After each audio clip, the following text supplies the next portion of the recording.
boyfriend proposed in front of my entire family.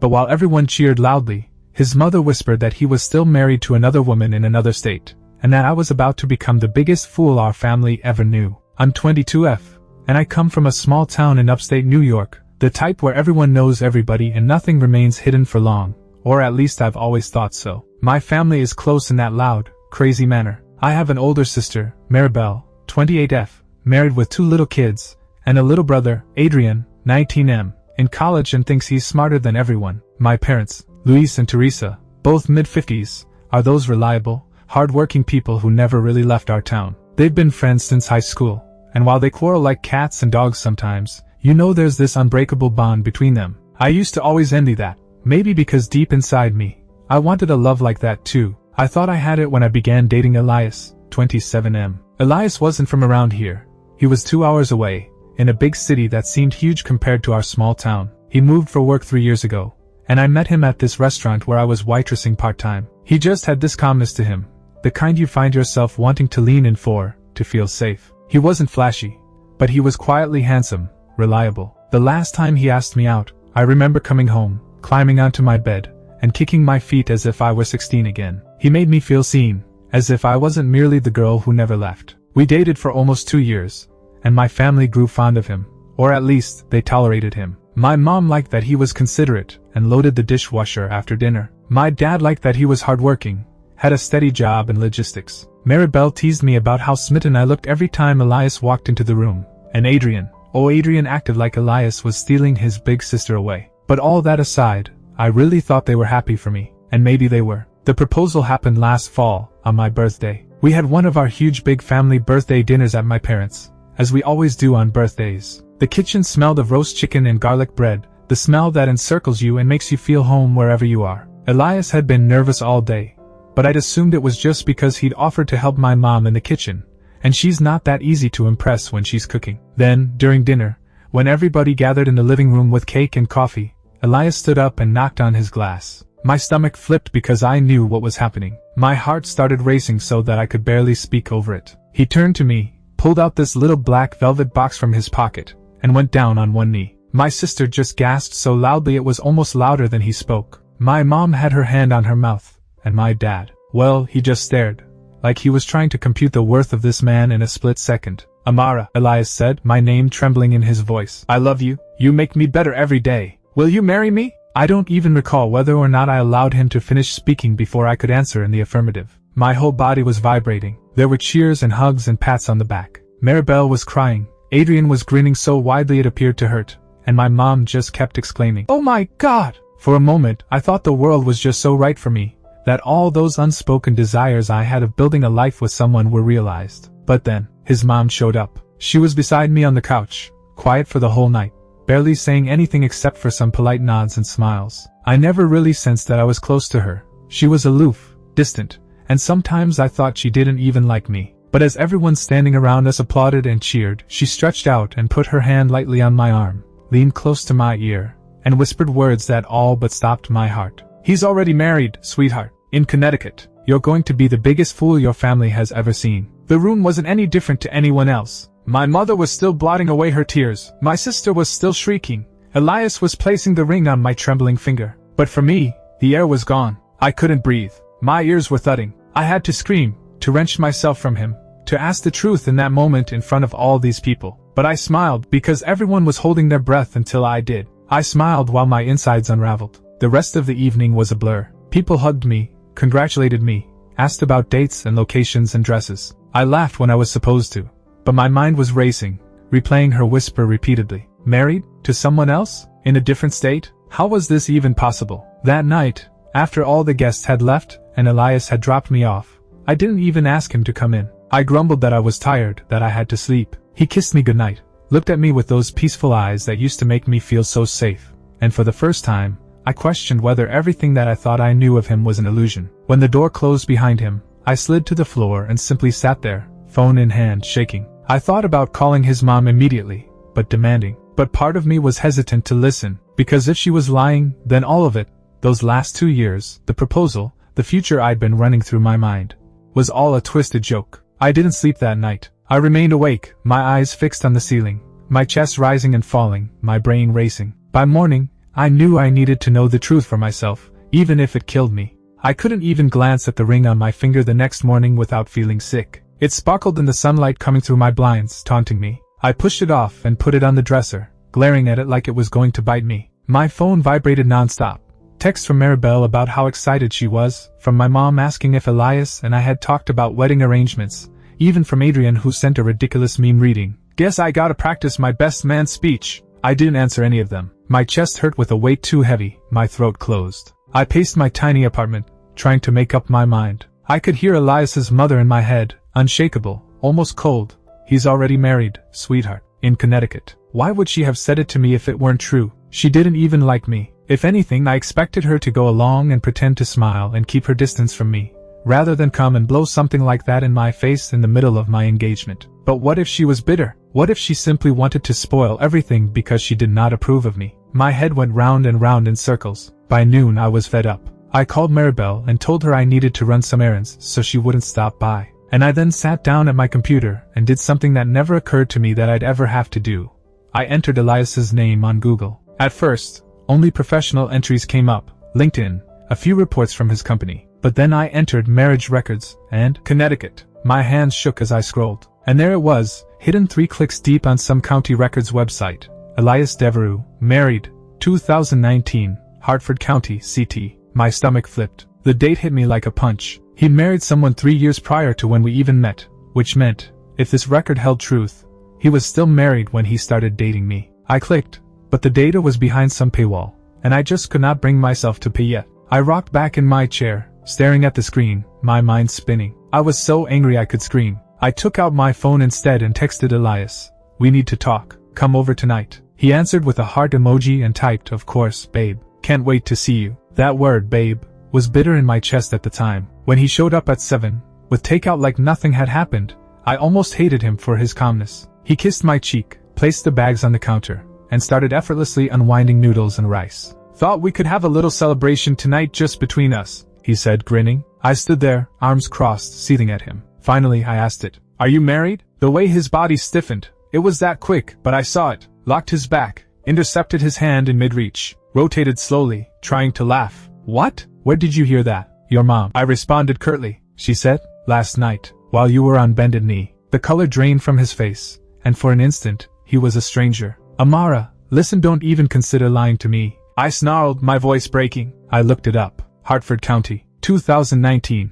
Elias Devereux, married. Is or isn't? He set the carton on the table with shaking hands. "It's complicated." Complicated? I couldn't even force myself to say the word. My throat was burning. "You're one or you're not. Which is it?" He rubbed his eyes, slumped in the chair. "Fine, yes, I was married. But it isn't what you think." My legs were shaky, but I didn't collapse. "Then explain to me, because right now, I believe I'm the greatest fool alive." He inhaled deeply. "She's named Liana. We rushed into marriage too fast. I was 24, stupid, believed I loved her. Everything fell apart in a year. She left me, Amara. She took her things and left. We've been separated ever since." "Separated?" I scorned the word. "Not divorced?" He lowered his eyes. "I filed for it. She refused to sign. She went state to state, kept putting it off. It's been this dragged out situation. I didn't want to involve you in it." I laughed with bitterness. "So instead you proposed to me, while still technically married to another woman? Do you hear yourself?" "Amara, I love you," he pleaded, standing, outstretched arms to me. "She's dead.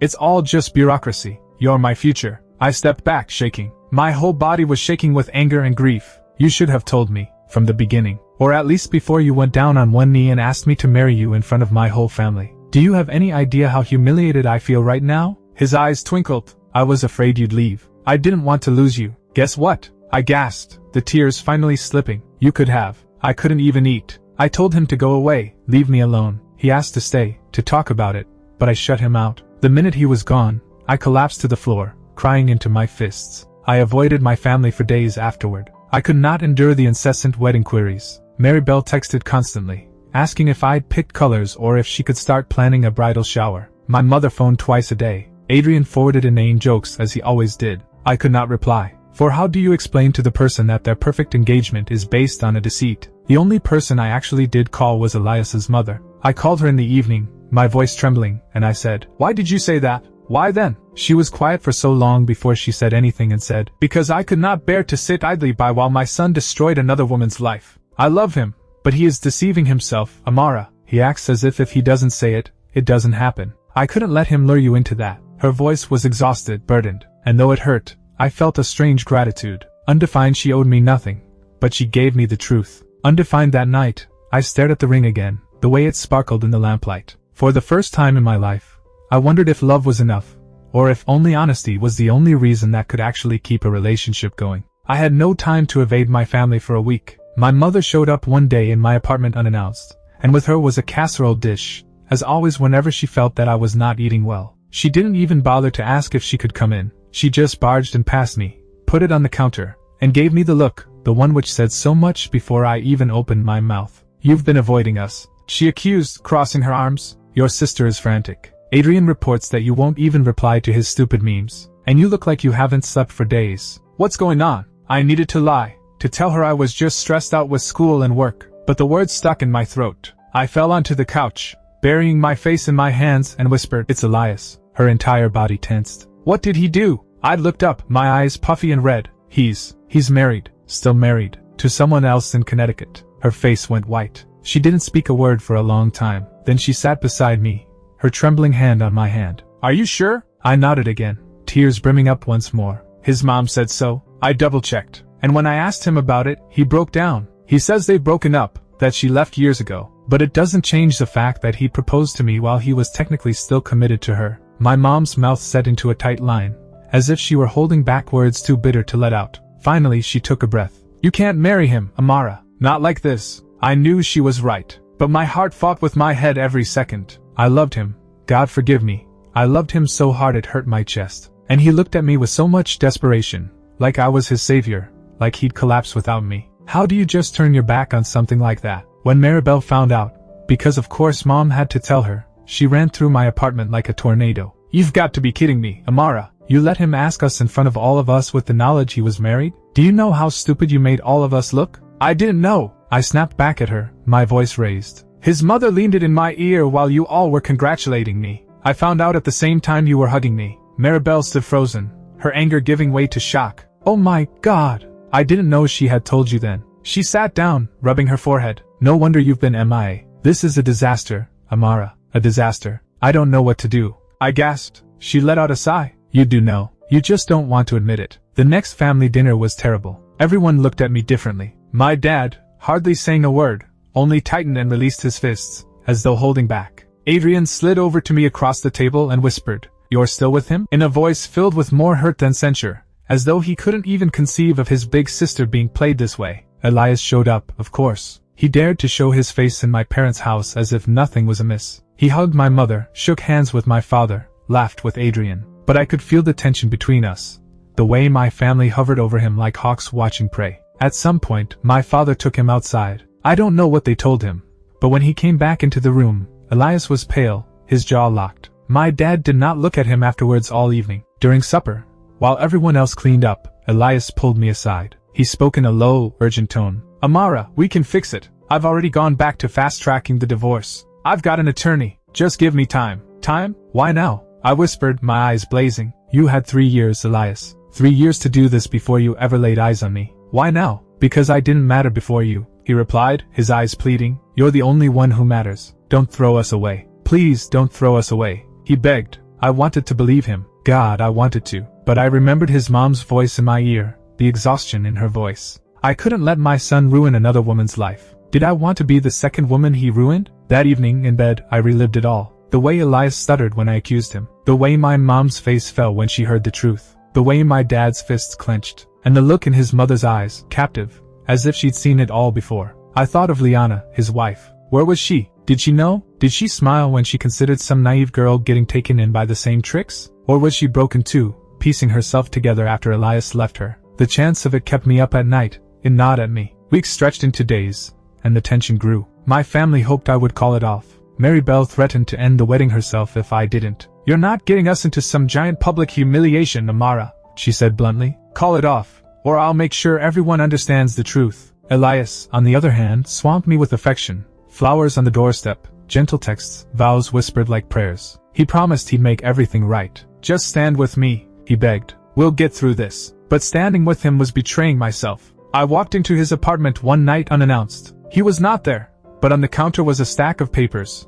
Legal documents, half completed, divorce papers. His name, her name. My breath caught. Maybe he was telling the truth, maybe he was trying after all. But then, under the papers, I saw an envelope of strange handwriting. I shouldn't have, but I broke it open. There was a letter, long, tear-stained, scrawled in ink. It was hers, from Liana. Elias, it read, you keep promising you will set me free, but you don't. You call to me when you need me. You beg me to come back. And when I did not, you threaten me with divorce papers. I will not continue living in this cycle any longer. Stop. My whole body ran cold. He wasn't stalling. He was still on the phone with her, still holding on, as he held me. I left his apartment without taking anything with me. I didn't even lock the door behind me. Stepping out into the dark, I felt as if the ground had swallowed me whole. I thought I'd already bottomed out. But that letter revealed to me, no, this was worse, much worse. I do not know how I made it home that night without passing out. My hands were shaking so hard on the steering wheel that I had to pull over twice just to get some breath. The letter seared my mind, each word digging deeper into me. He pleads with me to return. He threatens me with divorce papers. That was not the tale he shared with me. He vowed she was gone, vowed he had no use for her. But the fact was laid out before me in her own handwriting. He had not released her, and perhaps he never would. The next day, I woke up feeling clearer than I had in weeks. I was no longer able to survive on this half-life, caught between what I wanted to believe and what I was seeing in front of my eyes. I concealed the ring back in its box, packed it in my bag, and drove straight to his apartment. He unlocked the door with the same smile, as though he thought another bouquet of flowers would erase all of this. But when he saw the box in my hand, his expression fell. We need to talk, I said, my voice shaking but firm enough. Amara, wait. Before you say anything, just listen. I've got the papers. I'm moving forward.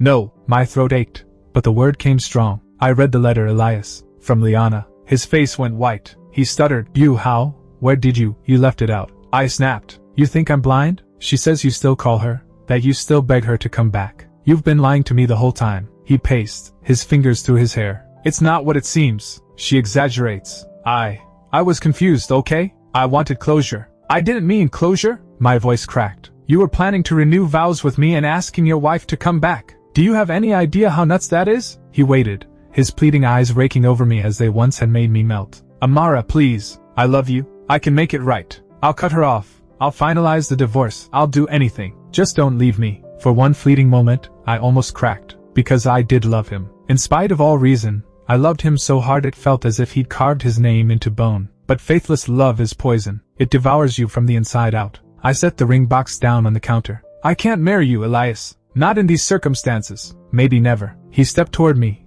but I backed away. My hands were trembling, but I pushed on. You had options. So many options. To tell me the truth. To let me make my decision with all the knowledge out in front of me. But you didn't. You let me keep going deeper. Let my family celebrate. Let me be made a fool. And then you stood there, begging me to trust you, with you still clinging to her. That's not love. That's selfishness. His eyes filled with tears. Don't do this. Please. You're all I have. No, Elias, I whispered. You had me, and you killed it. I turned and walked away before I lost my courage. He shouted behind me, his voice cracking, but I didn't turn around. I arrived home and collapsed onto my bed and cried until my chest ached. But under the grief, there was a strange relief, like I'd laid down a burden I'd been carrying far too long. Telling my family was brutal. My family gathered in the living room. Mom, Dad, Maribel, Adrian, and I told them everything. The whispers, the records, the confession, the letter. My mother cried quietly. My dad shook his head, muttering curses. Maribel crushed me in a hug so hard I couldn't breathe.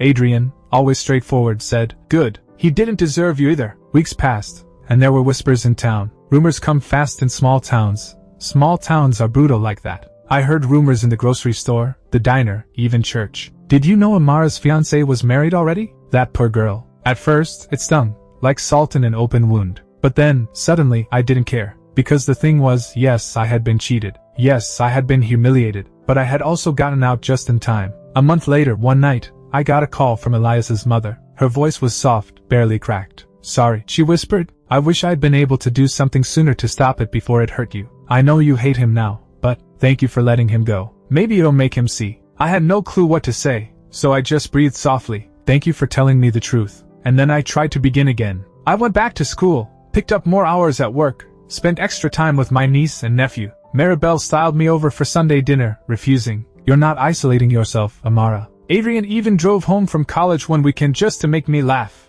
Piece by piece, painstakingly, I started to feel like myself again. And still, late in the evening, I'd lie awake and wonder what might have been, if his mother had never spoken. If I'd gone on planning a wedding, blissfully ignorant, until reality came crashing down some uglier way. The thought made me quake. I also thought of Liana, the woman before me. I didn't know her face, her voice, or her past, but I felt this strange, unspoken connection to her, like we shared the same scar. Two women who cared for a man who could not tell the truth, could not let go. And I prayed that wherever she was healing too. Months later, the ring still sat in the box on my dresser. Undefined. I never sold it, never returned it. It was not worth anything to me financially, and bringing it back was like wearing a chain on my ankle. Undefined, so I kept it as a reminder, not of love, but of lessons. Occasionally, when I looked at it, I would think of my parents, of the loyalty and honesty that had sustained them all these years. And I knew that's what I wanted, not over-the-top gestures, not proposals to screaming families, but a good, real love that could make it through the storms. And until I found that, or until it found me, I'd be better off on my own than being fooled again.